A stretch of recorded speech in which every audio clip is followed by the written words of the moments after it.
In this lesson, I'm going to show you how to write a program that can parse a simple data structure.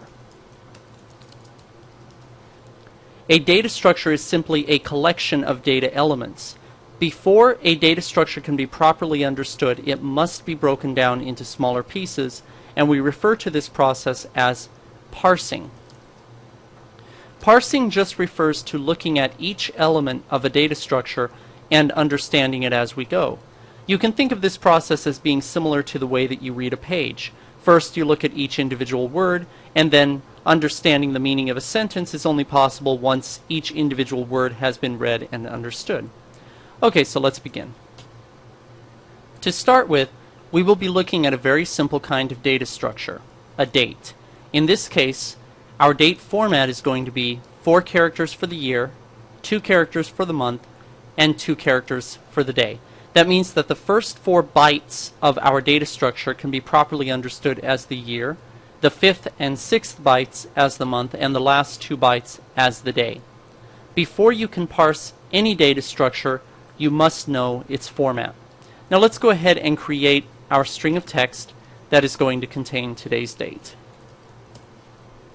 Now when you look at this string of text, you should understand that it is actually 3 different pieces of information, a year, a month, and a day, all rolled into one. So what we need to do is we need to think of this one array, or this one data structure, as being 3 different things: a year, a month, and a day. So what we can do is create data containers for each of these 3 bits of information. We'll create one for the year, one for the month, and one for the day. And we can fill those data containers with fake data for the time being, and then replace that with real data later on. So let's do that. We'll create a placeholder for the year, and we'll just set it to 4Ys. We'll do the same thing for the month, and the same thing for the day. Also, just to keep the code looking nice, we'll go ahead and format it like this. Now keep in mind that each of these arrays consists of the number of characters that I've placed into them plus a null termination character that you can't see. So this is not 4 elements in size, it is 5 elements in size. If I wanted to create these arrays specifying how big they were, I would do this. Now there's no reason to do that because C can of course figure out the size without my help, and so I don't need to place those numbers. Now the challenge will be to fill these arrays with the proper information. I need the year to contain 2012, the month to contain 08, and the day to contain 05. Now how do I do that? First of all, you need to understand that whenever you're working with a data structure of any kind, you need to use a pointer. You have to go through the memory 1 byte at a time in order to understand it. So let's create a pointer. It'll be a char pointer. We'll call it my pointer, and we will point it to the first character, which is the 2, and we do it like that. Now remember, I don't have to say address of date, because date itself already refers to data that is larger than a single element of a given data type, and therefore we know that we're already working with a pointer. Anytime you're working with data larger than a single element of a given data type, you are working with a pointer. So that's how we know that we've set this properly. Now we can test it very easily. We can just simply try to print the character that we are referring to. We say print whatever is at the memory address my pointer, and if we run this program, you will see that it prints the 2 from 2012. So we know that that is right. Now the next thing you should be able to see here is that what is at the memory address my pointer is also, being the first character of the date, is what we want to replace this Y with. So how do we do that? Well, we can just simply say that year 0, which is the first element of the array year, is now set to not Y, which is set to right now, but rather what is at the memory address my pointer. And there you go. Now let's go ahead and create a print statement that's going to show that we're done parsing this entire data structure. So we're going to say the year is, and the month is, and the day is. Now this doesn't work yet, but it will.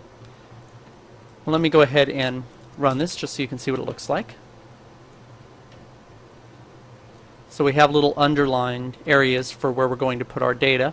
Now let's go ahead and start with the year. We're going to put a %s indicating we're expecting a string of text, and we'll put year. Now if we run this, you can see that the first y has been changed to a 2 by setting it to what is at the memory address my pointer. So how do we set the second character? Well, remember each array element starts at 0 and works its way up. So this would be the very next character, which would be right here, and we're going to set it to what is at the memory address, not my pointer, but what is at the memory address of my pointer plus 1. That will be 1 byte further in memory. We're not changing the value contained in my pointer. Rather, what we're doing is we're using an offset. We're specifying how far away from that memory address we want to be in order to find the data that we're looking for. Now, this is identical to if we had said this. Here we're using an offset of 0, and it's the same thing. What you see here inside of the brackets of the array is an offset as well. In this case, the offset 0 is going to refer to whatever is at that location in memory. An offset of 1 is going to be the very next thing, the very next element. So if we go ahead and run this, you should notice now that the first y has been changed to a 2 and the second to a 0. Take a look. And we're well on our way. So let's go ahead and do that for the next 2 characters.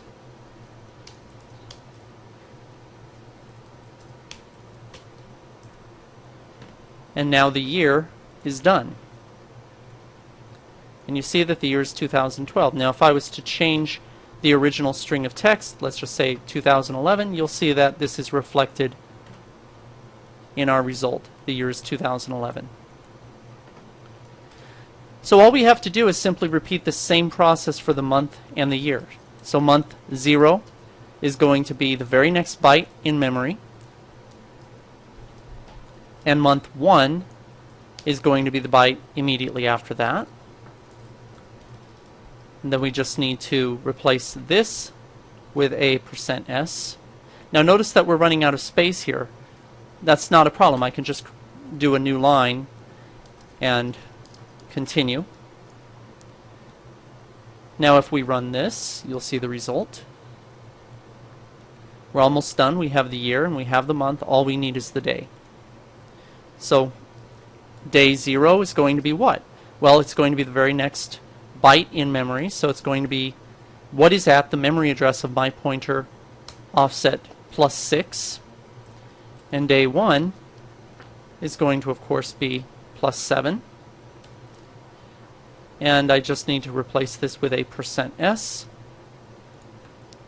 day, and we're done. Take a look.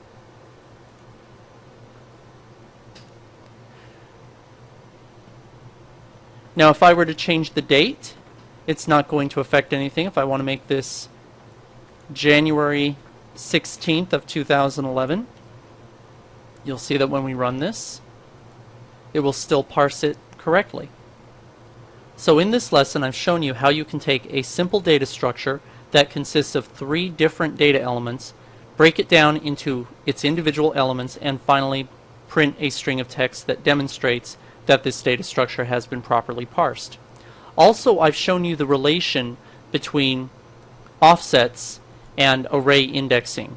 For example, when you put the 0 in brackets, you're saying that the offset is 0, and so on. In later lessons, we'll explore this in greater depth. I hope you enjoyed this lesson, and if you have any questions, as always, feel free to ask.